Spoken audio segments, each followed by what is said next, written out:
Is it true that it was more expensive to go there than it was to go to an Ivy League school? Yes, Taliesin was more expensive than going to Penn, for example, by almost double. And that was the very first year it opened. I think it was $1,000 compared to $500, and the tuition just went up from there. And I asked myself too, why would people pay all this extra money to go to Taliesin? And obviously, it's not as at the time not as well recognized as maybe these East Coast institutions. And I think people went there seeking this alternative lifestyle. They were seeking a community where different views were accepted. So they didn't just go there for architecture. They also went there to be in the orbit of Frank Lloyd Wright.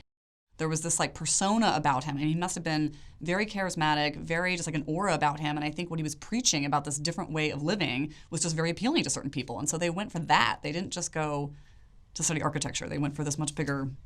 But no great architects came out of there. I mean, that's one of the ideas put forth. I mean, some of the great architects that passed through Taliesin, like Richard Neutra or something like this, they only stayed for a short time. So I think it is fair to argue that did Frank Lloyd Wright produce other Frank Lloyd Wrights essentially? And no, probably not. Was that ever the intention, though? Probably not. I mean, I think Frank Lloyd Wright was more interested in his own legacy surviving, not necessarily allowing other legacies to start that would move beyond him.